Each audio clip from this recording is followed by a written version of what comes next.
Сәлем достар, мен бүгінгі видеода сіздерге көп трейдерлер айта бермейтін, еш жерде айтылмайтын бір стратегия туралы айтқым келіп отыр.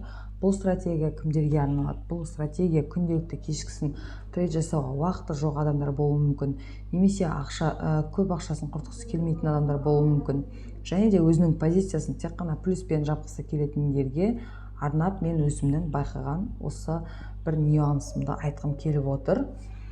Ол үшін таймфреймді дневнойға қойып аласыздар. Арамызда таймфрейм дегенде түсінбейтіндер бар екен. Менде комментарийда таймфреймді түсіндірсеңіз деген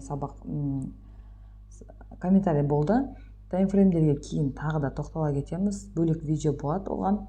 Бірақ мына жерден таймфрейм деген ол мына жерде 1 минут, 3 минут, 5 минут әр свеча өзінің 5 минутқа қоятын болсаңыз, әр свеча өзінің 5 минуттағы қозғалысын көрсетеді. 30 минутқа қоятын болсаңыз, әр свеча өзінің 30 минуттағы, мына свечалар өзінің 30 минуттағы қозғалыстарын көрсетеді. 30 минутқа дейінгі таймфреймдерді бір күндік трейд жасауға қолданамыз. Одан кейінгі былай қарай дневной, месячный дегендерді көп уақытқа акцияны алатын болсаңыз, осы таймфреймдерді қолданасыз. Мына жерде маған дневнойға қойып алдым. Сосын арамызда уровень сопротивления, поддержканы, жалпы уровень сызыңызшы деген комментарий болды менде. Уровень дегеніміз ол екі уровень болады. Уровень поддержка и сопротивление. Яғни мына жерде акцияның бағасы мына жерге дейін келіп, осы уровеньді бұзып кете алмай жатыр да, мысалға. Бұл бізде уровень сопротивления.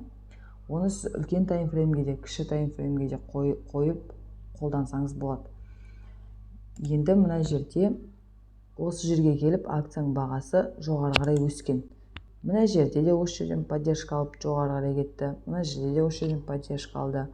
Мына жерде де осы жерден поддержка алып жоғары қарай өскен. Мына жерде осы уровеньге жетпей уже поддержка алып жоғары қарай өсіп кеткен. Жалпы мына астындағы уровень поддержка.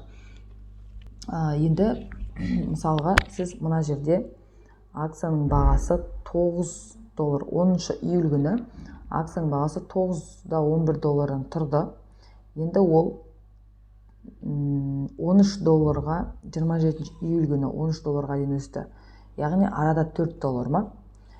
Осы уақыт аралығында сіз көп уақытқа акцияны ұстап, мысалы мына жерде $9.11-дан 10 акция алатын болсаңыз, сіз 27 июль күні өз позицияңызды плюс $40 жапсаңыз болады. Егерде 100 акция сатып алатын болсаңыз, плюс $400 өзіңіздің позицияңызды жапсаңыз болады. Және де осы уровеньге 25 октябрь күні қайтадан осы уровеньге келген, баға $9.47 қайтып келген. Осы жерден тағы да сіз акция сатып алып, мына жерде $9-дан $14 дейін арасында $5. Осы жерде 10 акциямен $50 жапсаңыз болады, немесе 100 акциямен $500 өзіңіздің позицияңызды жапсаңыз болады. Енді бұл арзан акциялармен көрсетіп отырмын. Арзан акцияларда волатильность төмен, акциялардың ATR да төмен болады, яғни олар бір күнде $1-2 дейін өсіп түседі, және де бір айда олар ары кетсе $5 дейін өсіп, $5 дейін түсуі мүмкін. Енді қымбат акциялармен көрсететін болсам, бұл қымбатқа жатпайды, әлемде орташа акция, бірақ соның өзінде де осымен көрсете салайын. Таймфрейм дневнойда тұр. Осы жерден де бір қарап, уровень поддержка мен сопротивлениені бірінші сызып аласыздар, өйткені бұл бізге өте жақсы сигнал береді. Мысалы, баға мына бір жерлерде осы жерлерді бұзып кете алмаған. Екі рет барған мына уровеньге. Астынан поддержка алатын болсақ, мына бір жерлерде уровень поддержка.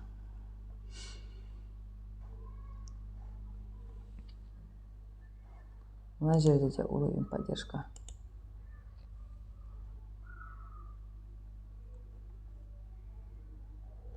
Енді мысалға сіз 8 май күні AMD акциясының бағасы астында тұр, 4.04-2023.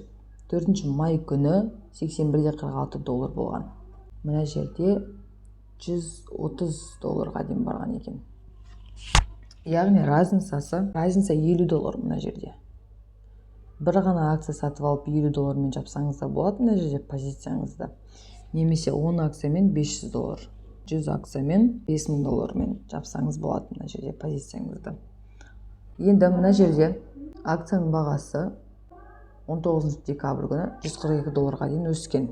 Мына жерде де ровно $50 болып тұр айырмашылығы. Яғни осы жерде де сіздер акцияны ұзақ уақыт болғанда бір айға ұстап, уровень поддержкада сатып алып, уровень сопротивления келгенде сатып жіберіп, қайтадан уровень поддержкаға келгенде сатып алып, уровень сопротивления келгенде сатып жіберіп көрсеңіздер де болады. Сосын мына жерде маған тағы да графиктен көрініп тұрған бір нәрсе, мына жерде двойная вершина тұр. Двойная вершина анық көрініп тұр маған. Бұл акцияның бағасы түседі дегенді білдіреді. Егер де двойная вершина болса, акцияның бағасы түседі деген сигнал береді бізге. Мына жерде двойное дно.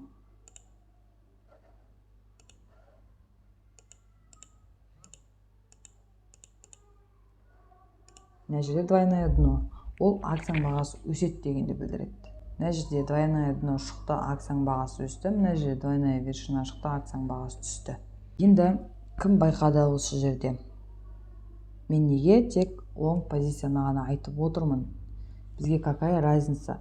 Акцияның бағасы өссе де, түссе де табыс табасыңдар деп айтасыңдар ғой сендер трейдерлер деп айтатындар шығады комментарийде. Соларға айта кетейін. Өйткені сіз шорт позиция ашсаңыз, ақшаны қарызға аласыз брокерден. Брокер сізге қарызға береді и әр күнге уже процент ұстап отырады. Сізге шорт позиция ашқан невыгодно. Сіз уже минусқа кетіп отырасыз әр күн сайын.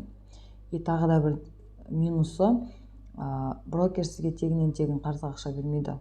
Ол үшін сіздің шотыңызда белгілі бір мөлшерде, белгілі бір өздерінің қойған суммасы бар. Сол суммада сонша доллар ақша болу керек. Может быть $1000, может одан да көп. Әр брокер әртүрлі сумма қояды.